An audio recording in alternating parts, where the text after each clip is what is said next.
When you first enter Screendy Studio, it seems a little bit overwhelming, but don't worry about it. It'll feel like second nature after little practice and just little time.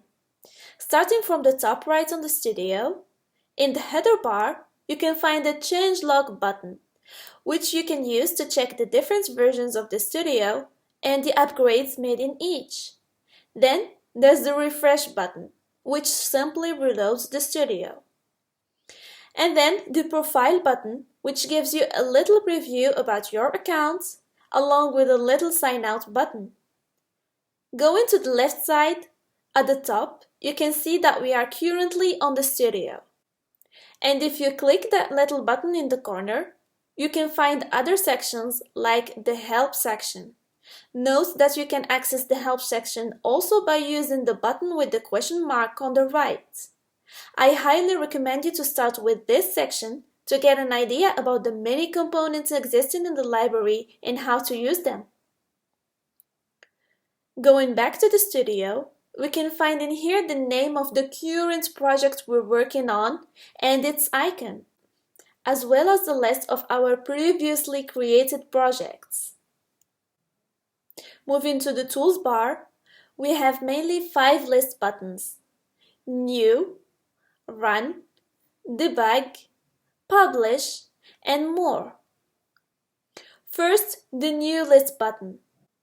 This list contains buttons to create a new project, a new page or a view for our mobile app, or a new style sheet to style the components.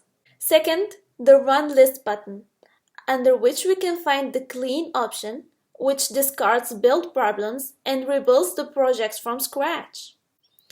There's also the cool option of running the online iOS and Android simulators to preview the app on multiple devices and multiple versions of operating systems. Or if you prefer to preview the app directly on your own smartphone, you can use the Previewer option to install the Previewer app and then run your app. The Previewer app is simply a mobile app made by Screendy, on which you can find the list of all of your Screendy projects and then preview any app you want. Further details are going to be provided in our next videos. And if you want to preview your app with the icon and splash screen you created in the project, you can use the Custom Build option. Third, the Debug List button. This button includes 3 functionalities: Live Preview, Logs, and Testing. Once you install the app on your smartphone, you can use the Live Preview option to preview changes made on the studio in real time on your phone without having to restart your app. The Log option is used to investigate the device's logs. It's really helpful to understand what went wrong in case of some problem due to bad parameterization, for example. And then the Testing option runs a test of your app on different devices and generates a report about working pages and loading time for each. Fourth, there's the Publish List button. Once your app is ready to go in public, you can choose the Publish button to easily deploy your app on both Google Play and App Store. If your app is already published but you've made some changes in it, you can choose to update it instead. Now this is really a cool feature, as when updating your mobile app, you don't have to go around all the steps of validating the app over again in both platforms. The changes take effect automatically in the next relaunch of the app. And lastly, the More List button, which contains 2 options. Exports the app as a zip file for your archive, so you can export the whole project and use it later as a template. And the Console button to show the studio's logs. Underneath the bar tools, there's a list of folders and files we'll be working on. We have first the Properties page, from which we can set or edit the project's properties, such as the mobile app icon on Android and iOS devices, and error messages to show in case of no internet access or other problems. And then the add-ons.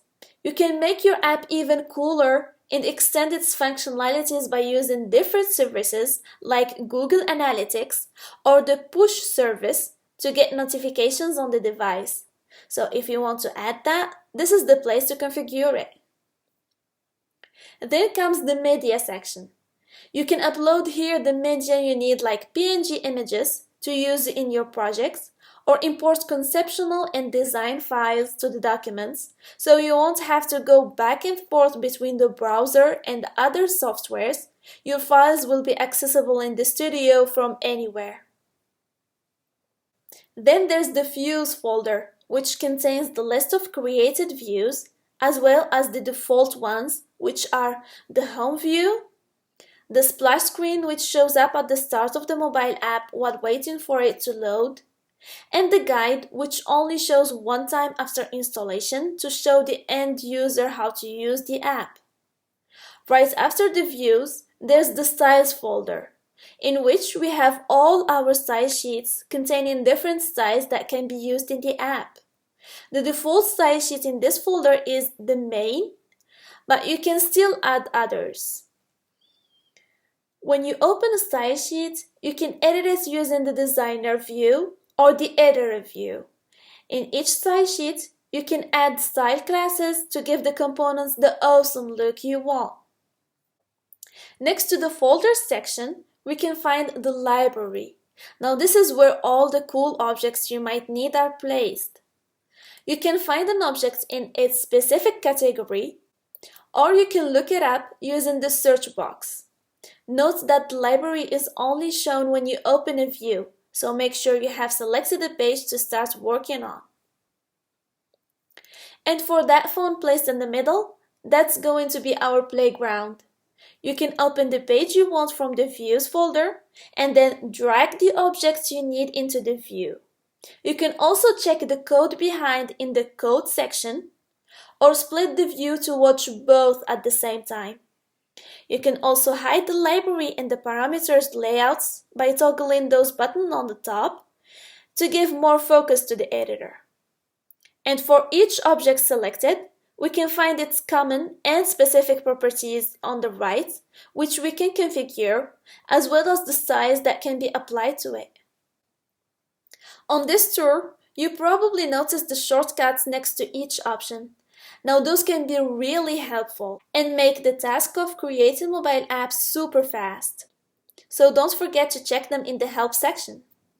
The one you'll be using the most is Ctrl+S to save the page.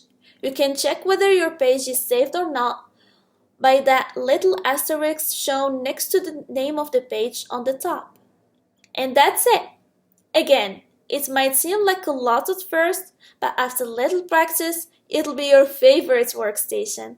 Don't hesitate to give it a try before watching our next video.